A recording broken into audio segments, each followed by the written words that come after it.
Olá, bom dia a todos. Bem-vindos a mais um Café com Sono. Deixa eu ver se a Ila já entrou. Caso não tenha entrado, a gente vai começar a conversar hoje sobre aqueles casos que passam batido. Oi, Jana, bom dia. Tudo bem? Ah, a gente vai passar. Oi, Miro, tudo bem?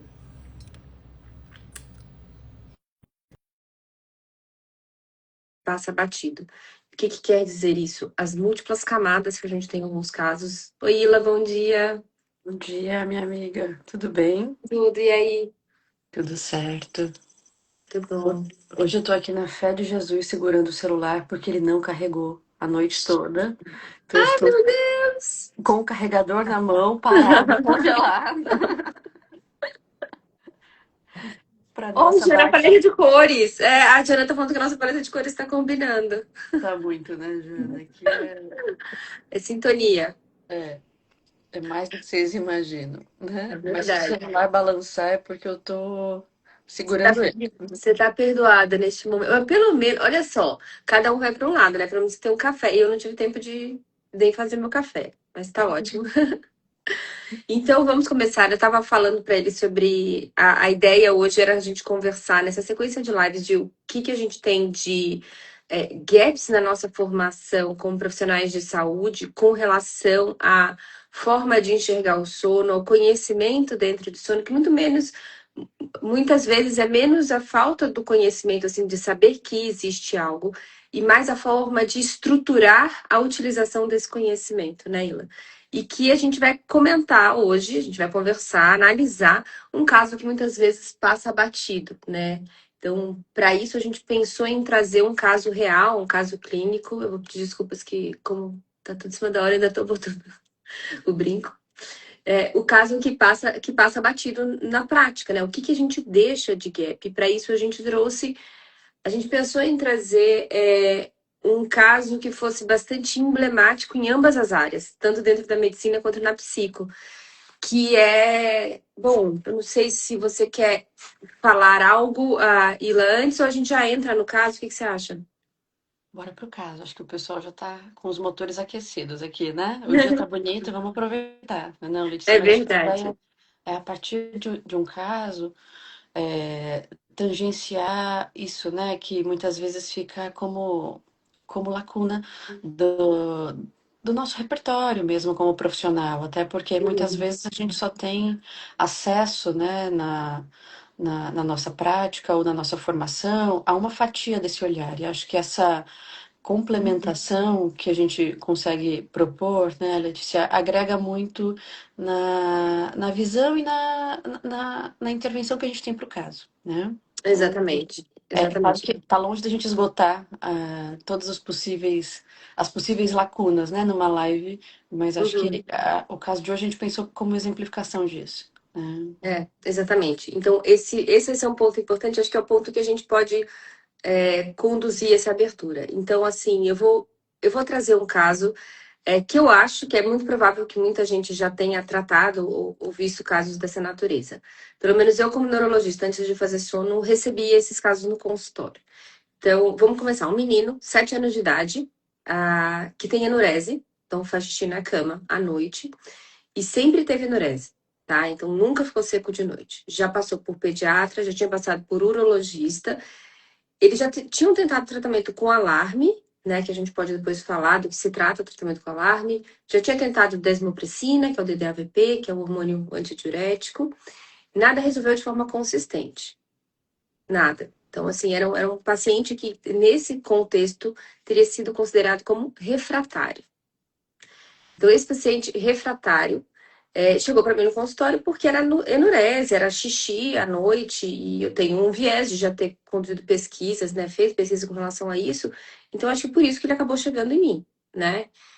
E aí, a- se quem tá aqui, quem tá por aqui, puder e quiser responder no chat, ninguém até então tinha perguntado para esse caso sobre sono. Nada sobre sono. Não tinha colocado sono na lista das perguntas desse caso clínico especificamente. E aí eu quero trazer, talvez vocês não tenham visto enurese, mas dentre os casos que vocês viram, quantos você perguntou? Qual é a porcentagem, pelo menos, de casos que você já perguntou sobre sono na tua prática clínica? O que que você já perguntou? Quem quiser falar, vai falando aqui e vamos ver, né, quem vai falar pra gente que já perguntou ou não sobre sono. Acho que a nossa amostra é viciada aqui. Eu tô achando, eu tô vendo quem entrou aqui, Micheline entrou, Grazi entrou, então assim, eu tô vendo que a nossa amostra tá um pouco viciada, talvez essas pessoas tenham perguntado. Então, talvez a gente esteja dentro de um público muito seleto e muito específico de pessoas que pensam que sono é realmente alguma coisa importante que deva ser perguntada, né? E eu acho que assim, o mais importante não é, Grazi, eu também acho. A nossa amostra aqui é bem viciada. Mas assim, isso não era verdade, Micheline. Então, isso não era verdade há pouco tempo atrás, na verdade, para muitas de nós. Antes de eu fazer sono especificamente, eu não perguntava. Você perguntava, Ila? Imagina. Você sabe que quando eu voltei do doutorado, meu doutorado foi em sono, né? Enfim, uma longa história.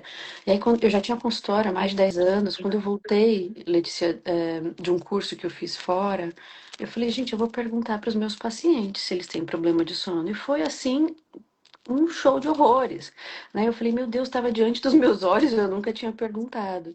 É, E acho que a questão da enurese também, né? Talvez a gente pergunte menos ainda.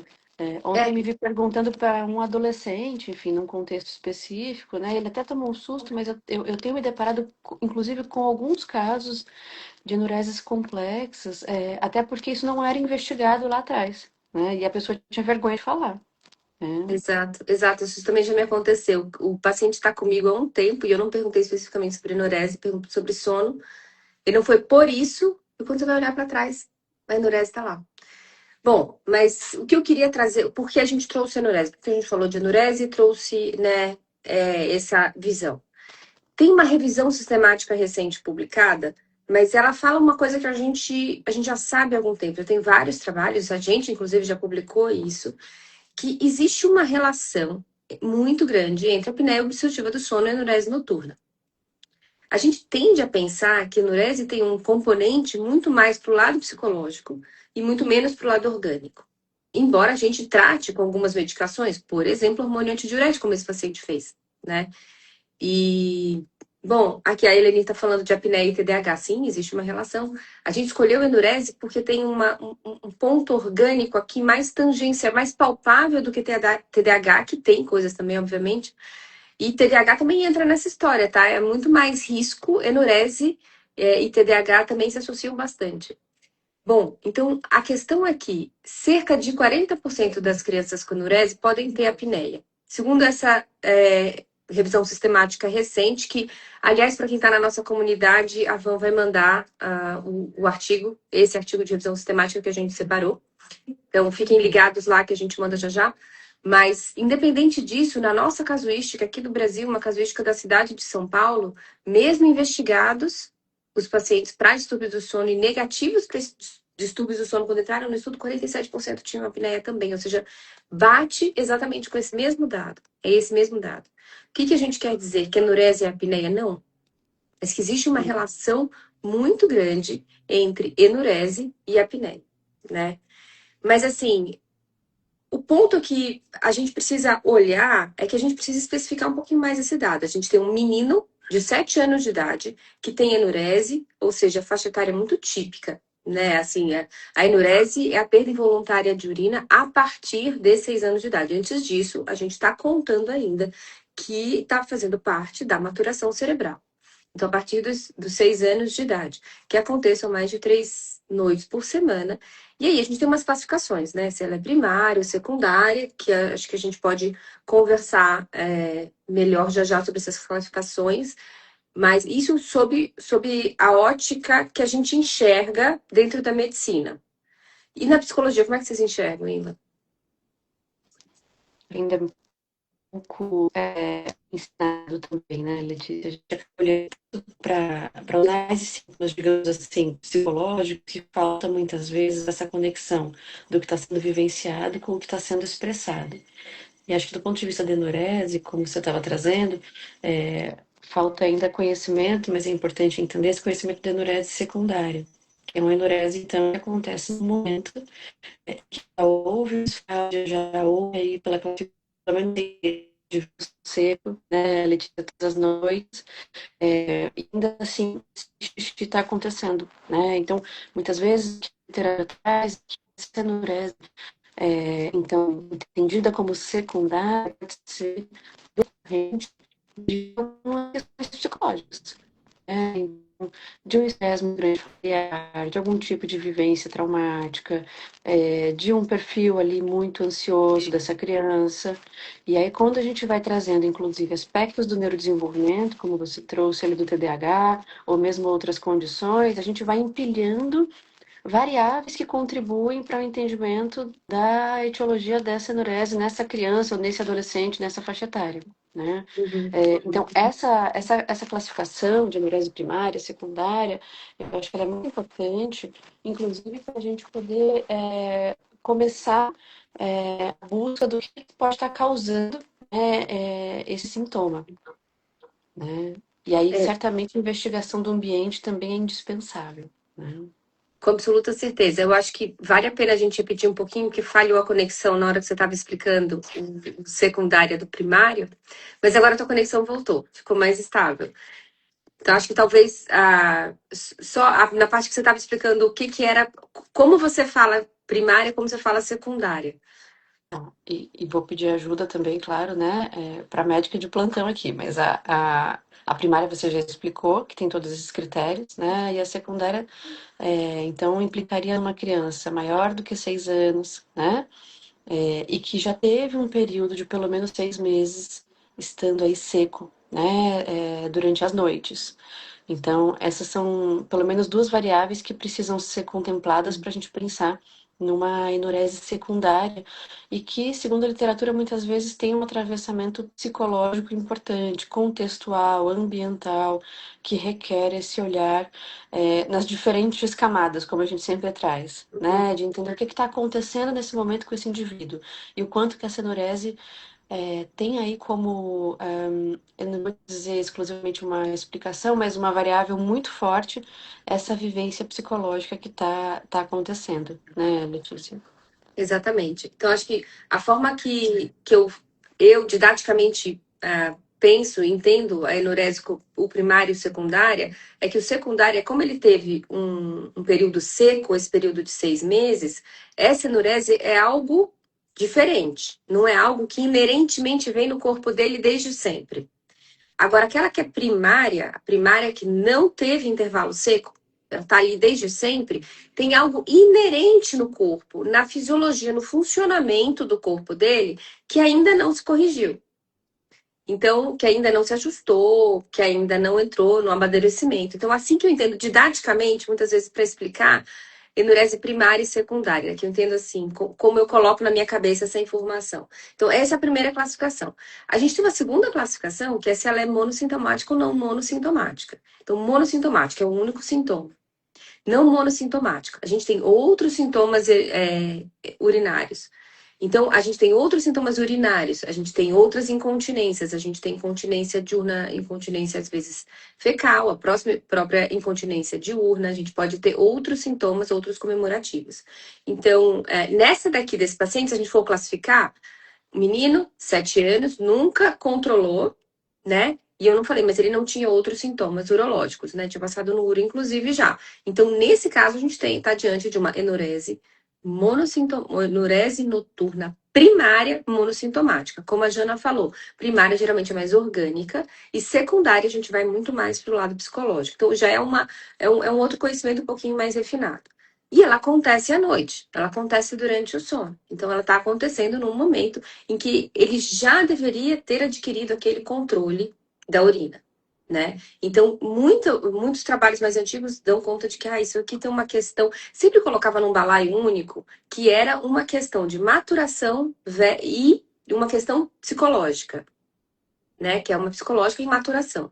Só que não é só psicológica, porque tem todas essas camadas, tem causas e consequências, na secundária tem causas, na primária, causas e consequências, na primária tem muito mais consequências do que causas. Realmente, essas crianças, ela têm uma autopercepção mais entristecida, inclusive do evento em si. Imagina, a idade de dormir na casa do amiguinho, não quero dormir na casa do amiguinho por um problema, então, por conta da enurese, então eu não vou, isso para mim é um problema, né?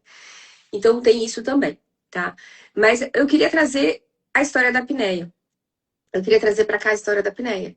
Porque a gente está manifestando aqui, a gente sabe que um percentual muito grande, a gente pôde falar, essa meta-análise dá conta de 40%, a nossa casuística de 47%, ou seja, gira em torno disso, né? Assim, é uma visão importante de por que será, o que tem a ver a apneia com a enurese, né? O que uma coisa tem a ver com a outra. Então, na apneia, a gente pensa assim, puxa, a gente tem um esforço repetitivo, aquele esforço respiratório para tentar vencer aquela resistência de passar. Então, o principal mecanismo de apneia na criança é aumento de amiloidenoide. Então, eu tenho alguma coisa ali, um esforço repetitivo de tentar respirar e uma hipóxia intermitente. Isso vai alterar a secreção do hormônio antidiurético, que é aquele hormônio que tem que ser liberado durante a noite, aquele que a gente trata, que esse paciente, inclusive, chegou a usar, né? No começo do caso eu falei que ele usou a DH, que a gente coloca, DDVP, desculpa, que a gente coloca aquele hormônio para a pessoa não ficar produzindo muita urina, né? Então, a pessoa, naturalmente, quando a gente dorme, a gente suporta porque a gente produz aquele hormônio. Então, eu não quero produzir urina. Não posso, senão vou fazer xixi a noite inteira. O que vai acontecer nesse caso, com sono mais fragmentado pela própria apneia? Ele vai produzir menos esse hormônio. Então, ele não vai segurar a produção de urina à noite, vai produzir mais do que precisa. Então, aí, esse é um mecanismo que explica essa relação apneia e enurese. Então, é muito importante que a gente tem que pensar na prática que enurese refratária a tratamentos de primeira linha, que nesse caso ele fez dois, né? Um que se baseia no comportamento e um no DDAVP, no remédio, né? E nenhum dos dois funcionou. Então, nem tratando comportamentalmente, ou seja, habituando ele a acordar em certos horários, e acho que a gente pode explicar um pouquinho mais o alarme, e nem dando um remédio, ele funcionou. Né? Então, nesse caso, o paciente está refratário, né? Jana, pouca produção. Pode ser pela hipóxia ou pode ser pela fragmentação do sono, tá? Mas, de qualquer forma, o mecanismo de instabilidade está ali. E é essa instabilidade do sono que acaba ficando num mecanismo tudo ou nada. E ou você acorda totalmente, ou você dorme totalmente. E aí, nesse dorme, você não consegue acordar a estímulos menores, que no caso é o enchimento da bexiga. Mas, Ila, queria falar um pouquinho do tratamento com alarme. O que pressupõe esse tratamento com alarme? O que você acha em termos de... Jana, você viu a pergunta da Jana? O relato de dormir muito profundo? Bom, deixa eu te explicar e passar para a Ila o alarme.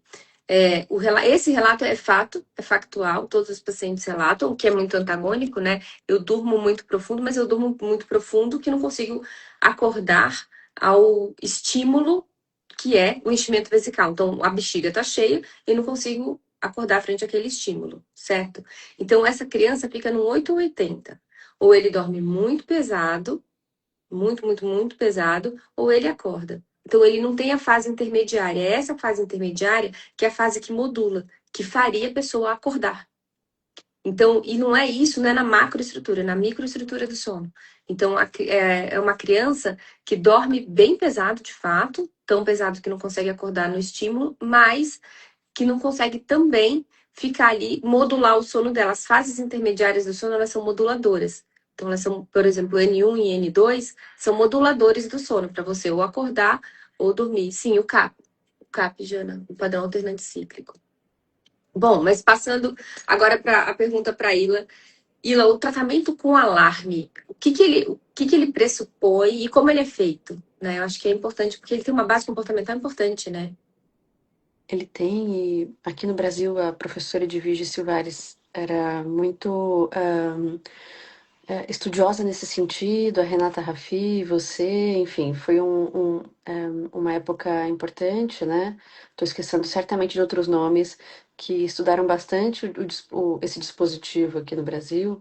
e que a ideia desse dispositivo é justamente promover a despertabilidade da criança quando ela está começando ali a urinar ou um pouco antes dela urinar, né, Letícia? A ideia desse tipo de dispositivo é justamente ajudar essa criança a gradativamente ter essa despertabilidade antes de se ver ali totalmente molhado. Até porque é, é muito interessante te ouvir falar, pensando na perspectiva de tantas variáveis fisiológicas que podem contribuir para a enurese, mas a gente vai tendo também uma somatória de consequências relativamente complexas para essa criança quando essa enurese se instala de maneira, digamos assim, crônica, né? Então, consequências, inclusive, de autoestima, da relação dela com o corpo dela, de né? De sociais, daí por diante. Então, o alarme ele vem como mais uma possibilidade, do ponto de vista do comportamento, para se doar a ir ao banheiro, né? Que a criança fique molhada. Acho que é importante que essa intervenção de maneira isolada, ela certamente pode ser vista e acho que ela é pouco precisa, né? Eu acho que esse tipo de intervenção pode vir a ser utilizado quando a gente tem, na verdade, uma leitura bem aprofundada do que está de fato se passando ali. E esse é mais um recurso, e não o único, né? Então, não é para todo mundo acabar a live aqui e sair comprando alarme para acordar a criança de madrugada, né, Letícia? Uhum. É verdade. E Qual eu que foi acho a sua que experiência no estudo? Era esse tipo também? Que o alarme era mais um recurso, e não o único, né? o nosso estudo comparou alarme isolado, desmopressina isolada e o uso combinado. O uso combinado foi um pouquinho superior. Mas, ao mesmo tempo, acho que, pelo menos para a ótica de um neurologista e fisiologista como eu, especialista em sono, a minha maior surpresa foi primeiro, foi o atravessamento da apneia do sono. Então, a gente tem encontrado tantos pacientes apneicos com enurese primária, que a gente estava focando em monossintomática primária, tem encontrado tantos pacientes com isso, me reforçou ainda mais, isso naquela época, a gente estava falando em 2011, 2012, só me reforçou a ideia de que existem muitas camadas e de que muitas vezes essa interligação entre as camadas ela não é bem feita. E ela foi feita através da visão do sono, de pensar no sono do paciente. Né? Se eu estivesse pensando somente na parte urológica ou na parte neurológica, desenvolvimento neurológico, de forma isolada, eu não ia ter conseguido chegar a esse pulo. E de verdade, assim, a gente teve uma contraprova. Nós tratamos esses pacientes, inclusive a apneia leve e moderada, não só as graves, as leves e as moderadas, e eles melhoraram da enurese. O que eu quero dizer é que, assim, e aí, assim, tem outros trabalhos, tem um trabalho do David Gozal bem interessante, que ele fala que na apneia leve, se ela tiver enurese, já é um critério na criança, né? Já é um critério para você pensar na enurese de uma forma como se fosse mais grave, né? Ou seja, para você tomar condutas mais agressivas, mesmo se você olhar e ter uma apneia leve.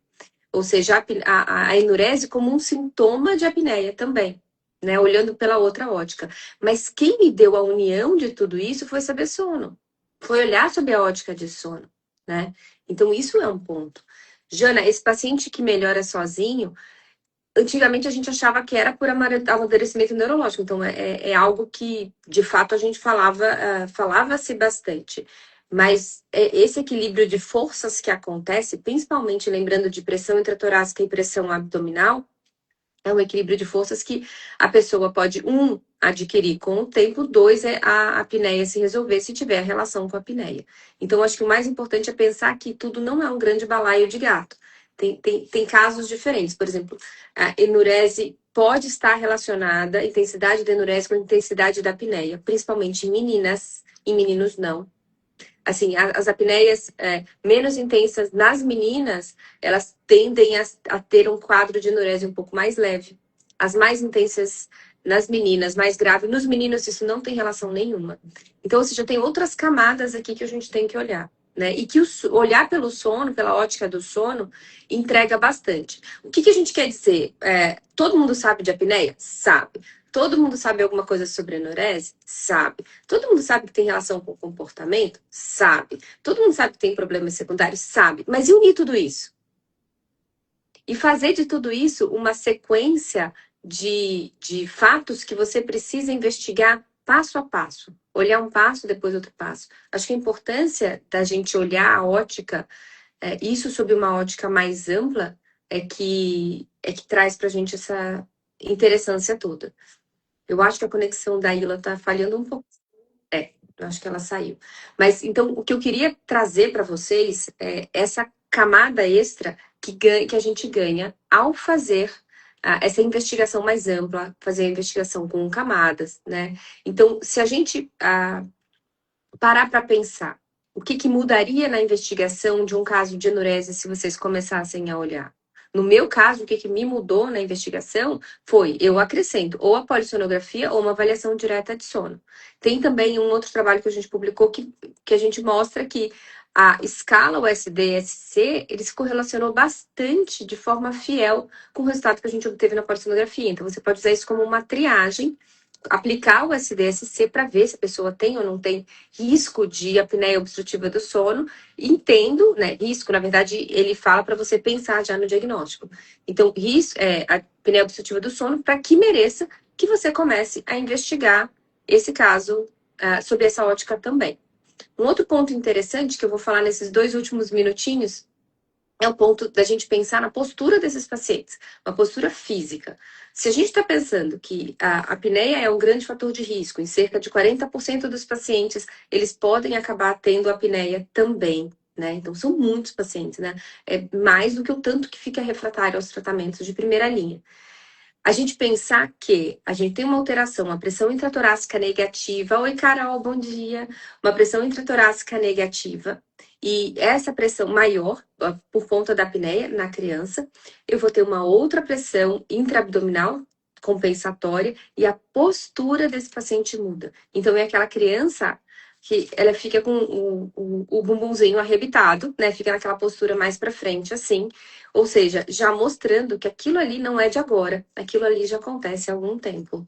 Oi, Irene, bom dia. Então, isso aqui já tem algum tempo, né? Então, é muito importante a gente pensar. Então, quando a gente vai olhar um caso desses, que parece uma queixa de sono isolada, enurese num menino, um caso relativamente comum, enurese num menino, a gente tem outras camadas para olhar. Tem a camada psicológica para olhar, tanto de causa quanto de consequência, e para isso eu preciso classificar inicialmente se é primária ou secundária. Eu tenho uma camada respiratória para olhar, não pode deixar de olhar a respiração. Tem que olhar a respiração, né? Então, e a gente fazer essa visão muito, muito, muito em camadas. Grazi, já recebi as duas coisas. A pergunta da Grazi é: quem chega primeiro? Os pais relatando sono muito fragmentado ou queixa de enurese? Eu já recebi as duas coisas, tá? Então, para mim chega bastante enurese, mas eu já recebi casos de sono fragmentado e quando eu vou ver, tem enurese. E os próprios pais não falam, e a criança também não fala, né? Dependendo da idade, realmente ela não traz isso como uma queixa. A questão da enurese entra realmente depois, as pessoas falam depois. Raramente, nos meus casos, atualmente, eles chegam por enurese, mas antigamente chegava, eu acho que por conta de um viés, né, viés de seleção, o paciente acaba escolhendo quem ele vê que fala ou faz muito aquele assunto, né? Mas eu acho que é mais por viés de seleção, né? De resto, é mais o sono fragmentado. E também depende da idade, obviamente, né? Bom, então, gente, 7h30. Final de mais um Café com Sono. Para quem quiser ter mais informação, o artigo que eu citei, a revisão sistemática, para quem tiver dentro da nossa comunidade, aliás, quem não tiver, clica no link da bio que aí entra. Oi, Ila, eu imaginei que tivesse ter tido algum problema, mas fica tranquila, fica tranquila. Então, quem não tiver acesso à comunidade, eu vou mandar... Oi, Jana, vou entrar lá, eu vou entrar lá. Pode deixar. Eu vou mandar na comunidade esse artigo que eu falei no começo da live, que é a revisão sistemática, né? Que eu falei da conta dos 40%. Então, eu vou mandar lá na comunidade. Então, quem não está inscrito... Bom dia, Grazi. Quem não está inscrito, se inscreve aqui no link, que aí vai para esse grupo de WhatsApp da comunidade que passa todas as informações lá, tá? Então as informações vão estar lá dentro, vão estar lá dentro sempre, quando for ter a live, qual vai ser o tema, e o artigo que a gente usou hoje, eu vou pedir para mandarem lá, tá bom? Então até semana que vem. Bom dia a todos. Tchau, tchau. Tchau, Ila.